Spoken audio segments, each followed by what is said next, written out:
Welcome back to Tethered and Whole. My name is Matt. I'm your host for today. Just when we think that we have our future all figured out, life has a way of stepping in and saying, "Not so fast, Buster." One moment we're confidently following the plan, and the next, we fail at something big enough that it quietly, sometimes painfully, changes our trajectory. For me, that looked like failing a freshman college class or two. Enough that my GPA didn't qualify for study abroad, which had been a major goal when going to college. It also looked like not getting the transfer I wanted from one Ethan Allen store to another in my early 20s. Something that felt at the time like, I don't know, like a closed door I couldn't unlock. These moments were real failures, big enough to sting, big enough to reroute my life. And yet, sitting here now, I can say with complete honesty, I am deeply happy with the life I'm living, which raises an uncomfortable but freeing question. Were those failures ever as devastating as I believe they were? The answer, with the clarity of that only comes with time, is no. Failure isn't the opposite of success. It is the rehearsal for it. And when we understand that, we stay tethered, not to outcomes or accolades, but to growth, to learning, and who we're becoming. So, what is failure really? The dictionary defines it as the lack of success in achieving a desired outcome. But that definition misses the heart of the experience. Failure isn't just an ending, it's a bridge. It's the space between what we hoped would happen and what actually did. And that space, uncomfortable as it is where the deepest learning lives. Psychologist Carol Dweck reshaped how educators think about failure through her work on growth mindset, reminding us that, quote, "The view you adopt for yourself profoundly affects the way you lead your life." When we see failure as feedback instead of finality, we persist longer, we adapt faster, and innovate more freely. But when we fear failure, we don't just protect our egos, we shrink our potential. Fear of failure rarely announces itself loudly. More often, it shows up wearing disguises like perfectionism, avoidance, the need for constant validation, or the belief that ability is fixed and it's fragile. In classrooms, this fear looks like students erasing entire pages rather than showing their thinking, or teachers avoiding new instructional strategies because the last time it didn't go so well. When fear rules the room, curiosity dies. When courage leads, learning thrives. So take a moment and think about the things in your life that you're most proud of. The relationships, the accomplishments, the skills you've earned through time and effort.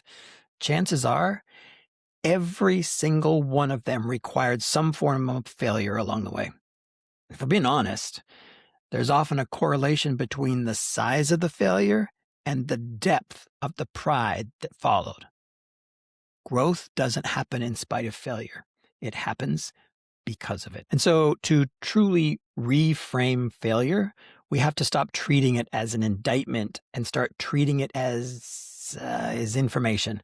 In schools, we analyze assessment data to guide instruction, not to shame students. So the same logic applies to our own missteps. The essential shift is moving from "why did I fail?" to "what is this failure teaching me?" And the most powerful lessons in life almost always come with some degree of pain, physical, emotional, or psychological.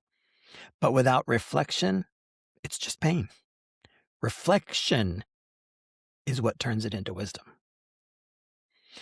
There are simple ways to make this reframing concrete in classrooms and in schools.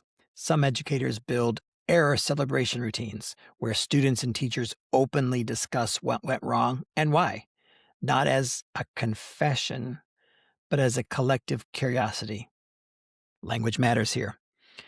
"I discovered" lands very differently than "I messed up." Others use retry tickets, allowing students to earn another attempt through reflection, explaining what they learned from the mistake and what they'll change the next time. Some separate process and product scores, valuing effort, persistence, and reflection alongside the outcomes. And when we embed these practices, failure stops being a disruption and becomes more a part of the design. Science backs this up. Research shows that when failure is processed reflectively, it strengthens both cognition and resilience. Psychologists describe these moments as desirable difficulties, challenges that feel uncomfortable in the moment, but deepen long term learning. So in schools, teachers who engage in reflective failure analysis within their supportive communities report stronger self efficacy, greater innovation, and a more sustainable sense of purpose. And reflecting on failure together doesn't just reduce frustration, it fuels creativity. Now, there's an important distinction here between knowing and doing. It's one thing to understand intellectually that failure builds growth. It's another thing entirely to practice that belief when a lesson falls flat, a classroom management plan collapses, or a presentation totally bombs. Knowing failure builds empathy. Doing failure, that builds resilience. When educators model their own reflection and revision process, they have the ability to show students what mastery is and that it's iterative. As one teacher put it, I don't teach perfection, I teach persistence. And that message, friends, that message sticks. One simple framework educators use is reframing FAIL as first attempt in learning. When something goes wrong, pause first. Regulate before you analyze. Reflect on the goal and what actually happened. Adjust one small variable for next time, and then model that process out loud. And so when students see adults narrate their own retries, revision becomes normal instead of shameful. Tools like goal ladders or maybe error analysis journals help make growth visible over time. Failures become rungs on that ladder, not roadblocks. And this matters far beyond individual classrooms. Schools that prioritize reflection over perfection become engines of innovation. Teachers experiment more freely. Students take academic and creative risks. Administrators model transparency and trust instead of compliance and fear. When mistakes are punished or hidden, learning contracts, innovation stalls. A fail forward culture doesn't lower standards, it raises engagement. You can feel the difference in schools like this. Conversations, well, they just sound different.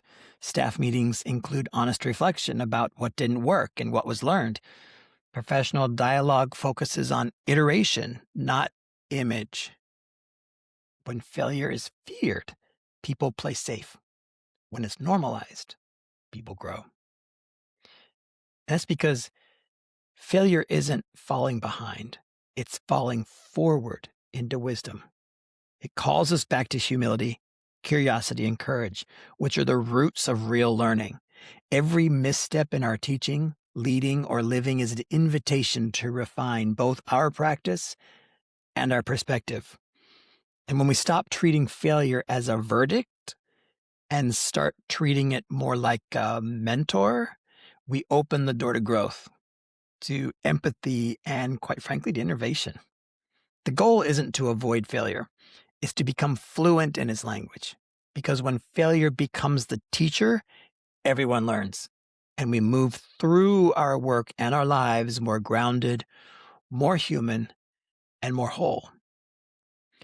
So, one simple place to start is with a short Failure Friday kind of reflection. So, as a team, share one thing that didn't work and one thing you learned. Bring it into your classroom. Talk openly about how the failure felt at the moment compared to how it feels a few days later. And then zoom out to the bigger picture, like the semester or the year, that long arc of growth and learning, and notice what shifts. When we hold failure gently and reflect on it collectively, we don't just survive it, we integrate it. And that's how we stay tethered to who we are, even when the plan falls apart. Thanks for listening this week. I'll see you next time.